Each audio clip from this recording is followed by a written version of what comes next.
இயேசுவின் பிரியமான சகோதர சகோதரிகளே, மரியன்னையின் பக்தர்களே, உங்கள் அனைவரையும் இம்மாதத்தில் முதல் சனிக்கிழமை என்று வடவெள்ளி அன்னையின் பரிசுத்தமான இடத்திலே ஒன்று கூடி ஜெபிக்க அன்போடு அழைக்கின்றேன். பிரியமானவர்களே, நம் அனைவருக்கும் தெரியும், மே மாதம் என்றால் நம்முடைய உள்ளத்திலே எழுதுவதெல்லாம் என்னதுங்க? மாதாவின் மாதம், வணக்க மாதம்.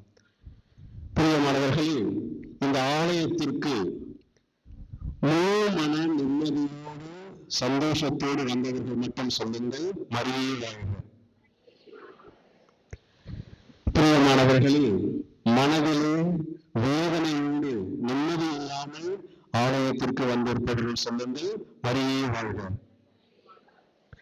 நாம் இங்கு பார்ப்பது இரண்டு விதமான மக்களை.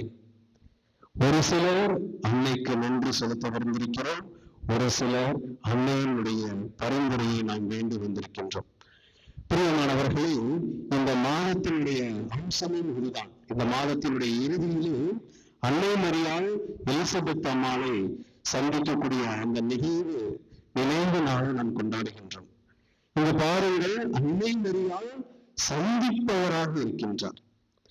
எப்படிப்பட்ட சந்திப்பு அன்னை மரியாளுடைய சந்திப்பு என்று நாம் சிந்தித்தோம் என்றால், அன்னை மரியாளுடைய சந்திப்பு ஆறுதல் அளிப்பதாக, மகிழ்ச்சி அளிப்பதாக, உற்சாகத்தை தருவதாக இருக்கின்றது. இன்னும் அன்னை மரியாளுடைய சந்திப்பு எப்படி இருக்கிறது என்று நாம் விவிலியத்தினுடைய பின்னணியிலே பார்க்கின்ற பொழுது, முதலாவதாக அன்னை மரியாளுடைய சந்திப்பு மனிதர்களாகிய ஒவ்வொருவருக்கும் மகிழ்ச்சியை ஏற்படுத்துவதாக இருக்கின்றது. இரண்டாவதாக அவநம்பிக்கையிலே இருப்பவர்களுக்கு நம்பிக்கையை ஏற்படுத்துவதாக அன்னை மரியாளுடைய சந்திப்பு இருக்கின்றது. மூன்றாவதாக துன்பத்தில் உழைவோருக்கு அன்னை மரியாளின் சந்திப்பு ஒரு ஆறுதலாக இருக்கின்றது. நான்காவதாக எனக்கு யாருமே இல்லை என்று தனிமையிலே வாடிக்கொண்டிருக்கக்கூடியவர்களுக்கு அன்னை மரியாளுடைய ஒரு சந்திப்பு உள்ளத்திலே ஒரு நிம்மதியை தரக்கூடிய சந்திப்பாக இருக்கின்றது. பிரியமானவர்களே, இவ்வாறாக அன்னை மரியாளுடைய சந்திப்பு ஒவ்வொருவருக்கும் மாறுபட்ட விதத்திலே அமைந்திருப்பதை நாம் காணுகின்றோம்.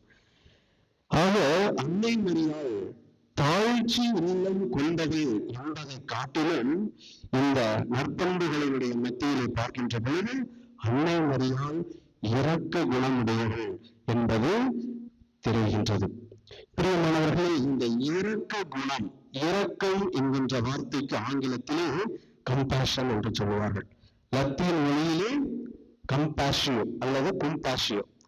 இந்த வார்த்தையின் அர்த்தம் together with or to suffer with. அப்படி என்றால் ஒருவருடைய கஷ்டத்தில் ஈடுபடுவதாக. பாருங்கள், அன்னை மரியாள் தன்னுடைய சந்திப்பின் வழியாக மற்ற அனைவருடைய அந்த கஷ்டத்திலே பங்கெடுப்பவராக இருக்கின்றார். இன்னும் இந்த வார்த்தையை நாம் எப்படி புரிந்து கொள்வது? இரக்கம், கம்பேஷன் என்கின்ற வார்த்தையை.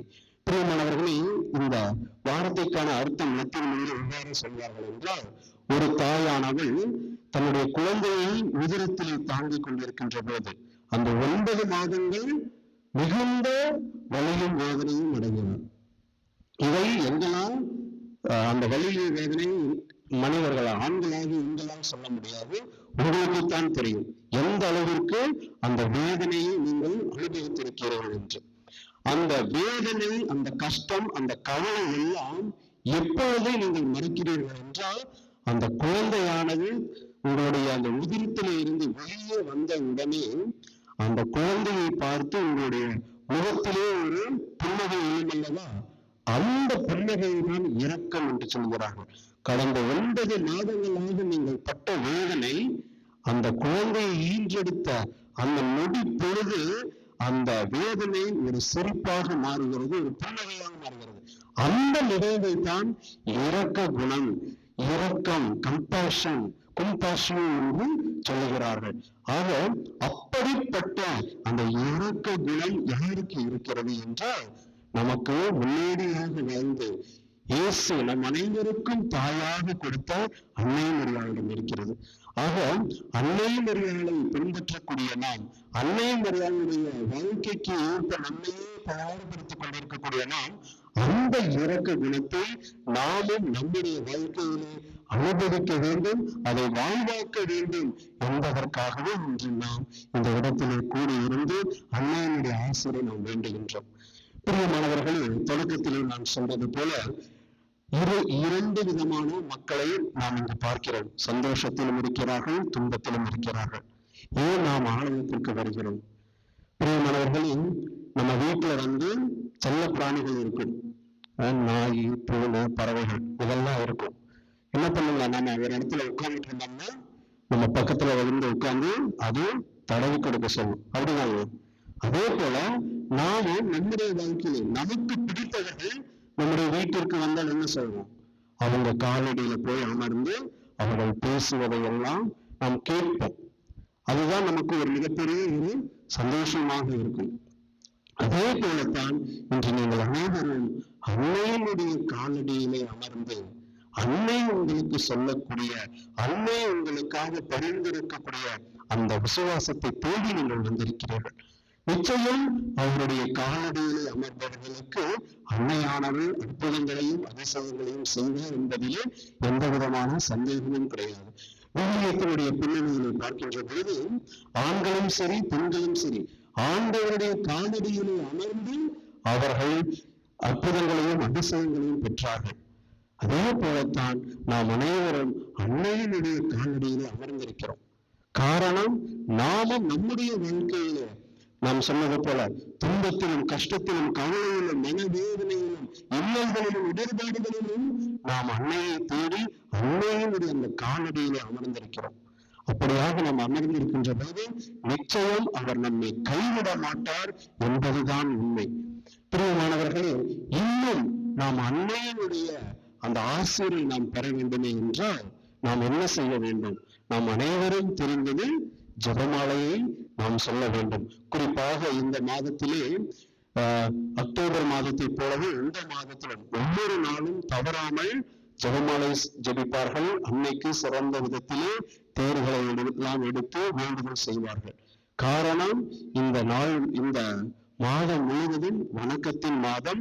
அன்னை மரியாள் எலிசபெத் அம்மாளை சந்தித்தது போல நாமும் அவரை சந்தித்து அவர் மூலியமாக ஆசீர்வாதத்தை பெற்றுக்கொள்ள வேண்டும் என்பதற்காக. பிரியமானவர்களே, நடந்த ஒரு நிகழ்வு ஆஸ்திரேலியாவில் நான் ஒரு கட்டுரையிலே இவ்வாறு படித்தேன். ஒரு பெண்ணானவள் தாயை இழந்து தந்தையோடு வாழ்ந்து கொண்டிருக்கிறார். அவர் ஆடுகளை மேய்ப்பவராக இருக்கின்றார். ஆடுகளை மேய்த்துக் கொண்டு காட்டு பகுதிக்கெல்லாம் செல்லுகின்ற பொழுது அந்த காட்டிலே ஒரு மிகப்பெரிய ஒரு பாலடைந்த ஒரு வீட்டை பார்க்கிறார். இந்த பெண்ணானவள் அந்த பாலடைந்த வீட்டிற்கு சென்று அந்த வீட்டை சுத்தம் செய்கிறார். அது வீடு அல்ல, இறுதியிலே சுத்தம் செய்த பிறகுதான் தெரிகிறது அது ஒரு ஆலயம். எல்லாம் பாலடைந்து இருந்தாலும் அன்னை மரியாளுடைய சுரூபு மட்டும் பாலடையவில்லை, புதிதாகவே இருக்கிறது.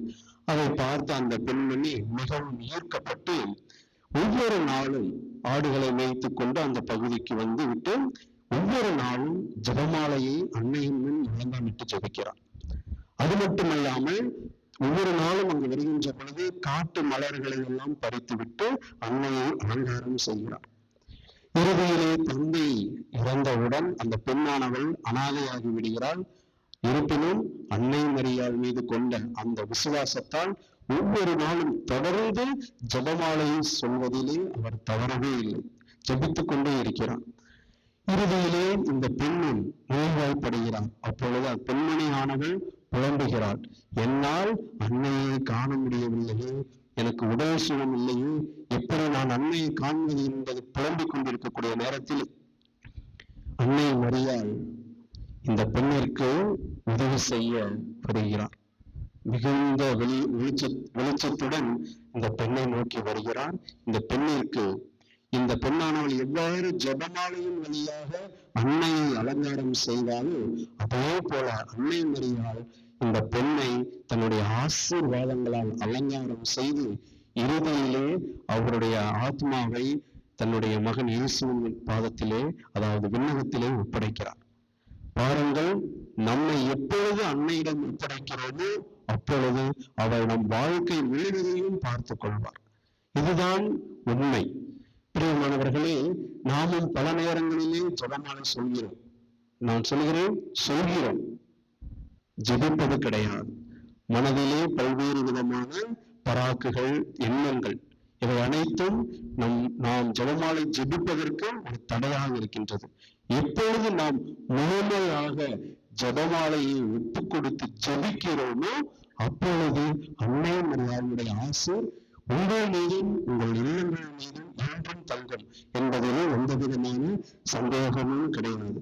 பிரியமானவர்களே, புனித சார்லஸ் பொரோமியோ சொல்லுவார், திருப்பலிக்கு பின் அடுத்து அதிக மாபெரும் தெய்வீகமான ஜபம் என்னவென்றால் அது ஜபமாலை என்று. இன்னும் திருத்தந்தை 11ஆம் பக்திநாதர் இவ்வாறு சொன்னார், ஜபமாலை சொல்லும் ஒரு படையை எனக்கு தாருங்கள், இந்த உலகை நான் வென்று காட்டுவேன் என்று. இன்னும் பார்த்தோம் என்றால் திருத்தந்தை புனித 6ஆம் பவுல் இவ்வாறு சொல்வார், மரியாவின் கோயிலத்தில் இயேசுவை உற்று பார்க்க ஜபமாலை உதவுகிறது. பிரியமானவர்களே, புனித பிரான்சிஸ் சலேசார் இவ்வாறு சொல்லுவார், ஒவ்வொரு நாளும் 1 மணி நேரம் ஜபமாலையின் மறையுண்மைகளை தியானித்தால் நாம் புனிதராகும். ஒவ்வொரு நாளும் 1 மணி நேரம் ஜபமாலையின் மறையுண்மைகளை நாம் தியானித்தால் நாம் அனைவரும் புனிதராகும். புனித லூயிஸ் டே மான்ஃபோர்ட் இவ்வாறு சொல்வார், ஒவ்வொரு நாளும் ஜபமாலை சொல்கிறவன் ஒருபோதும் திருச்சபைக்கு எதிராக, அதாவது வேத விரோதியாக இருக்க மாட்டான். அவனிடம் பிசாசின் முயற்சிகள் பயனற்று போகும். இதை மகிழ்ச்சியோடு என் இரத்தத்தினால் கையொப்பமிட்டு அறிக்கையிட நான் தயார் என்று அவர் சொல்கின்றார். அப்படி என்றால் இந்த ஜெபமாலையினுடைய முக்கியத்துவத்தை நாம் நன்றாக உணர்ந்து கொள்ள வேண்டும்.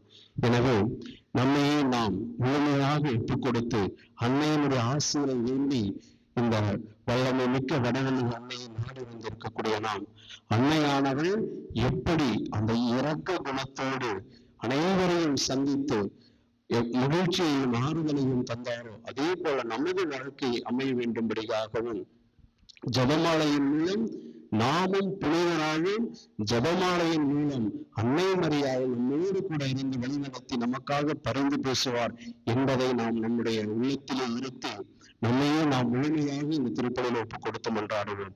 அப்படி நாம் முழுமையான விசுவாசத்தோடு முழு உள்ளத்தோடு அன்னையை நாம் தேடுகின்ற பொழுது அன்னையினுடைய பரிந்துரையால் இயேசு நம்மை தேடி வருவார் என்பதிலே எந்த விதமான சந்தேகமும் கிடையாது.